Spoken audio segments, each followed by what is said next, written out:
बोलो झारखंड नाथ की जय।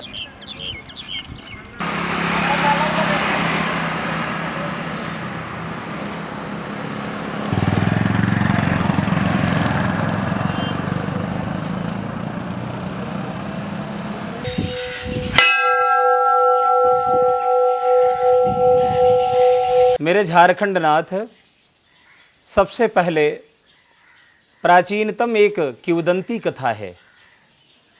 प्रतिदिन जंगली व्यक्तियों के द्वारा बढ़ते हमारे झारखंड नाथ शिवलिंग स्वरूप को प्रतिदिन खंडित किया जाता था। पत्थर समझ करके और जाते थे, और ज्यों ही फिर से दूसरे दिन आते थे, ये शिवलिंग फिर से बड़ा हुआ पाते थे। एक दिन बड़ी जोर जबरदस्ती के द्वारा पत्थरों के औजार के माध्यम से शिवलिंग को तोड़ते तोड़ते संपूर्ण तोड़ दिया गया, और जैसे ही टूटा वैसे ही इसी शिवलिंग से रक्त प्रवाह निकला। और रक्त प्रवाह को देख करके लोगों को बड़ा आश्चर्य हुआ। उस समय तात्कालिक राजा गिरवर नारायण देव के पूर्वज के माध्यम से यहाँ का राज्य संचालित हो रहा था। समाचार राजन तक पहुंचा। राजन ने अपने सैनिकों को भेजा। जब राजा के सैनिक आए, यहाँ आकर देखा तो पत्थर से ऐसे ही रक्त प्रवाह हो रहा था। राजन को खबर मिली। राजा सपरिवार दर्शन के लिए आए, और जब दर्शन के लिए आए तो वो भी आश्चर्य हो गए। आश्चर्य में पड़े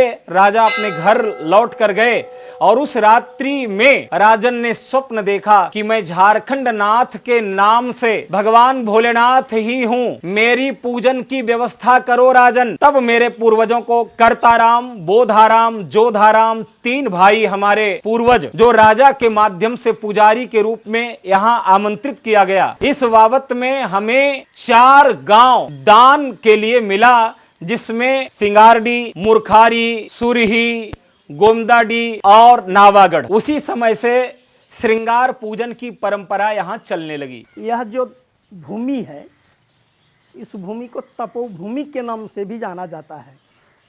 शिव पुराण में उल्लेख है कि स्थानम मया त्यक्त्वा तो गम्यते दक्षिणे वृक्ष खंड के। इस स्थान का नाम झारखंड है, लेकिन पुराणों में उल्लेख मिलता है वृक्ष खंड। तो वृक्ष खंड और झारखंड शब्द एक है, इसलिए हो सकता है उसका अपभ्रंश शब्द होकर झारखंड हो सकता है। देखिए, हमारे भोलेनाथ का कोई अंत है। सुनते आए हैं पूर्वजों से कि ये बहुत घना जंगल था, और इस जंगल में जो कि शिव पुराण के कहानी से मिलता है कि अर्जुन जी गांडीव धारण करने पाने के लिए इसी स्थान पर वो तपस्या किए थे। और ये हमारे भोलेनाथ जो हैं, ये द्वादश लिंग के अंदर नहीं आते हैं, ये शंभु लिंग हैं, स्वयं शंकर हैं। और यहाँ 2 लिंग हैं, एक शंभु लिंग से और दूसरा कामना लिंग से। 10,000 वर्ष तपस्या करने के बाद रावण की मनोकामना पूरी नहीं हुई, तो स्थानम मया त्यक्त्वा, तो स्थान को छोड़ करके, कैलाश को छोड़ करके स्थानम मया त्यक्त्वा तो गम्यते दक्षिणे वृक्ष खंड की, वो दक्षिण वृक्ष खंड की ओर चला है। और यहाँ तपस्या करने के बाद उनकी मनोकामना पूरी हुई, तब जाकर के वो शिवलिंग लेकर के लंका की ओर चले। बोले झारखंड नाथ की जय। हमारे झारखंडी नाथ महादेव मंदिर बहुत दूर दूर के लोग झारखंडी बाबा के नाम पर जानते हैं। यहाँ की महत्व, यहाँ की आस्था, यहाँ की विश्वास, श्रद्धा यात्रियों के अंदर में, भक्तों के अंदर में इतनी उमड़ भीड़ पड़ती है कि महाशिवरात्रि के मेला में बहुत दूर दूर से लोग, भक्त लोग जलाभिषेक करने के लिए आते हैं। यहाँ पर धर्मार्थी जिनके कष्ट रहते हैं शरीर में, वो मनोकामना मंगत मांगने के लिए देवघर अगर जाते हैं तो उनके देवघर में सपने देते हैं कि मेरे बड़े भैया झारखंडी बाबा हैं, आप चले जाइए। गिरिडीह जिला जमुआ प्रखंड में पड़ता है। झारखंड धाम के नाम से कलकत्ता, टाटा, जमशेदपुर, डाल्टनगंज, गढ़वा, पाकुड़, साहेबगंज, देवघर, बिहार, लतेहार, जमुई और दिल्ली तक का, बम्बई तक का, सूरत तक का आकर के लोग माथा टेकते हैं, यहाँ पर अनुष्ठान पर रहते हैं। और हमारे भी बिहार से भी लोग अभी देखिए आपके सामने में आए हुए हैं, बिहार से भी माथा टेकने के लिए, मंगत मांगने के लिए आते हैं। इस झारखंड धाम में द्वादश लिंग, 12 लिंग से भी कुछ ज़्यादा महत्वपूर्ण इसमें दे दिया, क्योंकि यहाँ पर काल सर्प का दोष भी कटित होता है। मंगलवर्ती, मंगलवर्ता, शनिवर्ती, मार्केश का भी दोष कटित होता है। जो भी लोग मंगत मांगने के लिए, माथा टेकने के लिए आते हैं, कांवड़ लेक, सुल्तानगंज, देवघर से बासुकीनाथ, झारखंड धाम आते हैं। शिवरात्रि में शादी लोग कराने के लिए लगन में भी आते हैं। और यहाँ का व्यवस्था मंदिर में हम लोग निःशुल्क धर्मशाला, विवाह भवन, और मंदिर में कोई डिमांड नहीं। जो अश्रद्धा बोल जाता है गरीबों को दक्षिणा दे करके यहाँ से जाते हैं। पूरे हिंदुस्तान में एक अर्घ्य में दो शिवलिंग नहीं है, एक ही शिवलिंग है। यही एक स्थान है क्योंकि दो शिवलिंग है, एक स्वयंभू हैं जो स्वयं आए हैं, दूसरा अर्जुन के द्वारा लाया गया है। जब अर्जुन अपने युद्ध में परास्त होने लगे तो हारे तो हरि को पुकारे। जब लोग हारने लगते हैं तो भगवान के शरण में जाते हैं, तो भगवान का पूजा करने लगे। इसी बीच किरात के रूप में शंकर जी परीक्षा लेने के लिए आए कि वास्तविकता क्या है। तो जब एक सूअर छोड़ दिए, आज सूरज जब उनको बाधा देने लगा तो बाण उठा करके मार दिए। किरात भी बाण मार दिए, दोनों बाण एक ही बार लगा और दोनों में वाक युद्ध होने लगी कि मेरे बाण से शिकार हुआ, ये मेरे बाण से शिकार हुआ है। फिर दोनों में युद्ध होने लगी। अर्जुन बोले क्या किरात तुमको भी बाणों के भाषा से समझाते हैं। अर्जुन अपने आप को हार पाने लगे तो कहे किरात कुछ क्षण के लिए तुम रुक जाओ, मैं अपने इष्ट को मनाता हूँ। फिर भोलेनाथ को मनाने लगे। अगल बगल से चुन चान के फूल माला ला करके अर्पण किए और जो ध्यानस्थ हों वो फूल माला उड़ करके किरात के गले में चले जाए।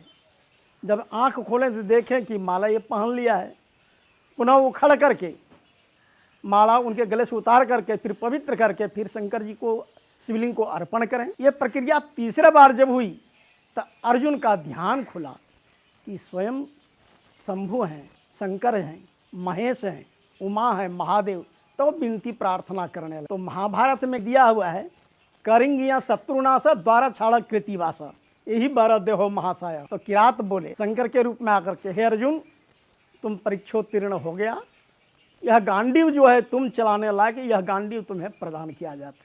एक ऐसे धारणा वाले जिनको स्वप्न हुआ यहाँ से नावाडी जाओ और स्नान जब करने जाओगे तो 3 कमल का पत्ता सामने में दिखेगा, उसके नीचे तुम्हारी दवा बांधी होगी, वो लाल कपड़े में बांधी होगी। महिला यहाँ से आनंद फानंद में अपने पंडा पुजारी को बता करके कि महाराज ऐसा ही स्वप्न हुआ है। बोले तो चलो। पंडा भी यहाँ से गए और ठीक नावाडी पहुँचे। 3 पत्ते वाला कमल पत्ते के नीचे जैसे महिला बेचारी हाथ डाली, कमल के नाल में लाल कपड़े में एक जड़ी बंधा था।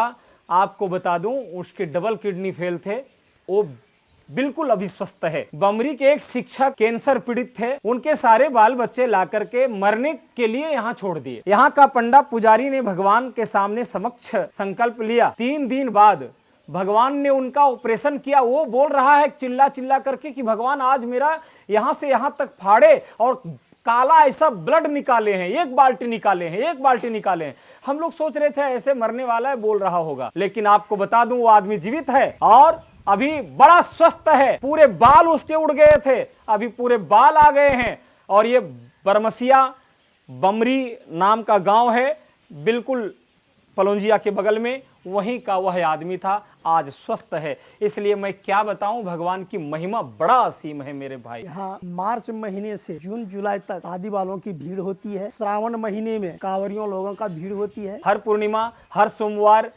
2000, 4000, 5000 ऐसे भीड़ होती है। शिवरात्रि के मेले में कम से कम 2 लाख से ऊपर की भीड़ जलाभिषेक करती है, जिसकी व्यवस्था स्थानीय प्रशासन के माध्यम से और हमारी समिति के माध्यम से बढ़िया संचालित होता है। एक बात बता दूं, भगवान के दरबार में एक बार आते हैं, जैसे आप आए, हमें लगता है कि आप पुनः दोबारा आएंगे, तिबार आएंगे और अपने सारे परिवारों को लाएंगे। ऐसे ही यहाँ भक्तों की संख्या बढ़ती गई। एक दिन जंगल था, आज तो हमें लगता है कि मैं गिनती नहीं कर पाता हूँ कि कितने भक्त आते हैं और कहाँ कहाँ से आते हैं।